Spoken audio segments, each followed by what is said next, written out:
Alors, mes chers amis, pour ce nouveau cours de Torah aujourd'hui, eh bien, on va continuer. Malgré cette mauvaise nouvelle qui est tombée ce matin, au réveil, on a appris qu'un soldat supplémentaire de 19 ans est tombé encore. On est à 703 soldats tombés depuis le 7 octobre. Toujours dur de se réveiller en vie quand un jeune de 19 ans, qui avait toute la vie devant lui, n'est plus.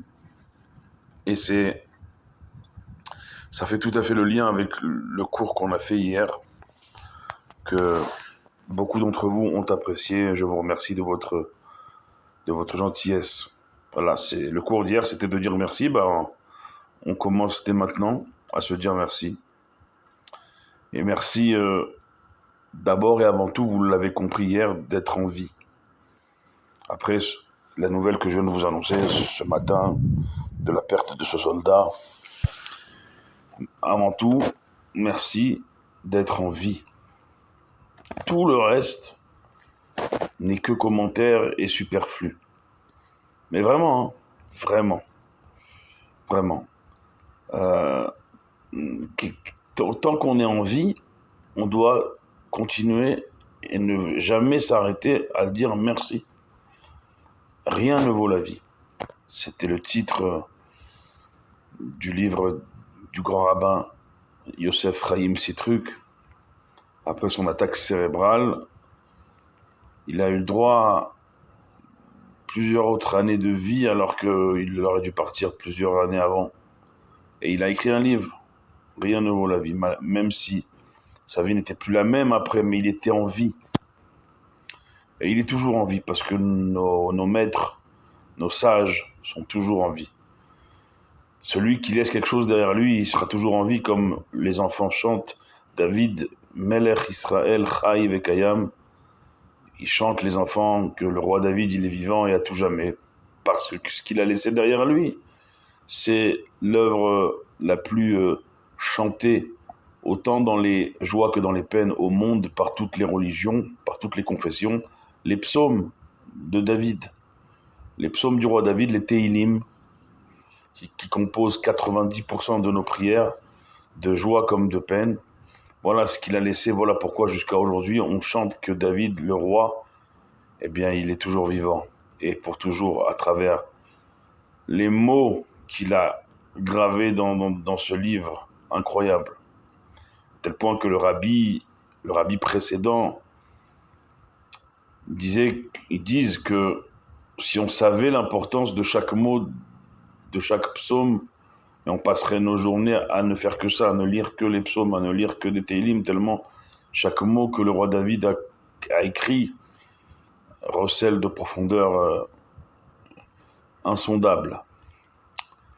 Donc, dire merci, d'être en vie, je pense que c'est à cela qu'on va s'atteler. Parce que finalement, encore une fois, tout le reste n'est que commentaire.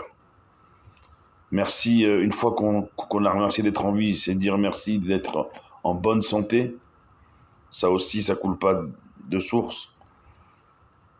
Coule pas de source. Vous pouvez marcher un jour et être immobilisé le lendemain. Pourquoi? Dieu, il a voulu ainsi. Pourquoi? Pour te faire comprendre ce que c'est de marcher, de pouvoir se mouvoir, de pouvoir bouger. Seuls ceux qui ont un manque de mobilité peuvent comprendre la valeur de pouvoir bouger. Encore une fois, c'est là où il y a un manque que on sait à juste valeur ce que représente la chose qu'on avait et la chose qu'on pouvait faire, qu'on ne peut plus, qu'on n'a plus, jusqu'à la chose ultime, la vie, et son contraire. Et souvent, on a ces phrases « Ah, si j'avais su ». Avant d'arriver à cette phrase-là, eh bien, sachons être des sachants qui va nous mener à une une philosophie de vie d'être reconnaissant pour chaque chose rien n'est évident, rien ne coule de source, rien ne nous est dû, rien n'est acquis. Les Pirkei Avot, les maximes de nos pères, nous disent Al tiye batuach be'atzmecha ad yom motra.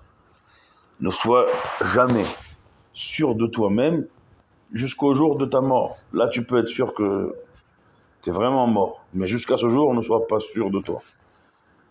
Parce que, encore une fois, et que Dieu vous protège, que Dieu nous protège tout son peuple. Ici en Israël, les otages, nos soldats, les fasse revenir en vie, en bonne santé très bientôt. Amen. Que Dieu protège tout le Ham Israël dans le monde entier. Ne soyez pas certains à 100%, ne soyez jamais certains que rien ne peut vous arriver. Parce que Al tityaesh mina poranut, nous disent encore les maximes de nos pères, les Pirkei Avot, ne désespère pas du châtiment.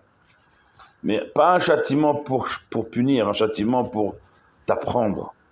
Ce que c'est, toi tu crois que être Baruch Hashem en vie, en bonne santé, ça t'est dû, mais Dieu il ne nous doit rien. Il n'est même pas obligé de nous faire venir dans ce monde, de nous créer, d'avoir fait naître nos parents avant nous et ainsi de suite jusqu'à Adam Arishon, jusqu'au premier être humain de l'histoire. Il n'était pas obligé de créer tout ce qu'il a créé et on voit que le monde tel qu'il arrive à sa finalité, c'est pas très reluisant. Pas très reluisant. Elle est où la vérité aujourd'hui? Par contre, le mensonge, ça on le voit et on essaye de nous le faire gober juste devant nos yeux alors que c'est clair que c'est faux. Non, mais on va quand même essayer de te le faire manger. Ce mensonge qui s'épaissit de plus en plus. La vérité, qui peut dire je détiens? Personne. Vous savez, dans la Torah, on dit quelqu'un qui s'éloigne de la religion, il est choser besheela, il revient à ses questionnements, à ses questions, à ses doutes, à ses incompréhensions. Quelqu'un qui revient à la religion, on l'appelle choser bitshuva, quelqu'un qui revient à la réponse, pas. Alors, c'est la réponse, la seule et unique. Le Amita Shel Torah, il a su déceler pas la Torah, mais la vérité contenue dans la Torah quand on sait bien la lire, quand on sait bien la magnifier, en faire de soi-même un exemple. Un exemple. Et ça rejoint également tout à fait la paracha de notre semaine, encore une fois, Re Ani Noten. Lifnechem Ayom, Dieu il nous dit, je ne vous prends pas en traître. Vous êtes, historiquement parlant, Moshe il dit aux enfants d'Israël, vous êtes aux portes de la terre d'Israël. Moi, Moshe, je vais vous quitter. Vous allez rentrer dans une terre où on va essayer à toutes les générations, Bechol Dorvador, Omdi Malen ou les Chalotenu, on va essayer sur cette terre à chaque génération jusqu'à la fin des temps de vous effacer de la carte du monde, de vous chasser de cette terre, de la formule dégueulasse consacrée par nos ennemis, du Jourdain à la mer, du fleuve à la mer, voilà ce qu'ils veulent faire de nous. D'accord? Moshe, il leur dit, ouvrez les yeux et choisissez toujours, uniquement et seulement la bracha, la bénédiction, et pas l'inverse. Parce que si vous vous risquez à en faire à votre propre tête, à votre soi-disant je sais tout, attention. L'inverse, je ne veux même pas dire le mot, parce qu'on en a assez eu pour cette année, d'accord? Mais mes chers amis, ouvrons les yeux et sachons, redonner de la valeur à chaque chose. Si banale paraisse-t-elle à nos yeux, si habituelle et habituelle. L'habitude, c'est quelque chose de terrible. C'est quelque chose de terrible. On respire, c'est habituel. Mais tu sais que médicalement parlant, sans même effleurer la religion, médicalement parlant, on peut s'étouffer à chaque instant. Une artère, je veux pas ici vous, c'est pas, moi, mon rôle, il est que on sache redonner de la valeur et du sens. Parce qu'encore une fois, sans même parler de religion, je vous le dis, seulement médicalement, rien n'est évident. Et c'est pour ça qu'on démarre nos journées, je l'ai dit hier, je le répète aujourd'hui, on démarre nos journées avec Modéani, on démarre nos journées avec Modé, je remercie. Parce que tu t'es réveillé ce matin, avec l'aide de Dieu, on va se réveiller demain matin. C'est pas, il y a des gens en bonne santé comme vous et moi, Baruch Hashem, qui ne se réveillent pas. À chercher, comprendre pourquoi. Tu te réveilles, dis merci. Ça, c'est envers Dieu. Mais Dieu, il dit, comme on l'a dit, il met le respect des parents avant son respect. On l'a dit hier, ça veut dire le respect de tes semblables, des humains, de ton prochain, de tes entourages, avant même le sien. Pourquoi ? Parce que Dieu te dit, si déjà, tu sais, vous savez vous respecter entre vous, combien vous saurez me respecter ? Mais d'abord, respectez-vous entre vous. Quelqu'un, merci, ça coûte rien, c'est une seconde. Ça change les rapports ici-bas et ça nous rapproche du Très-Haut pour mettre un terme à tout ce monde ingrat, violent, agressif. Tout ce monde, mais pour ça, le tikkun de la réparation, c'est de déverser du bien et de la bienveillance et de la reconnaissance, de la gratitude, déverser plein de merci, de valeur, de sens à nos vies. C'est ce qui réparera le mal. Chers amis, de vous laisser sur ces réflexions, de vous donner rendez-vous blinédaire avec l'aide de Dieu toujours demain soir pour un nouveau cours de Torah tous ensemble. D'ici là, priez pour nous comme on prie pour vous. Ensemble, on est toujours plus fort.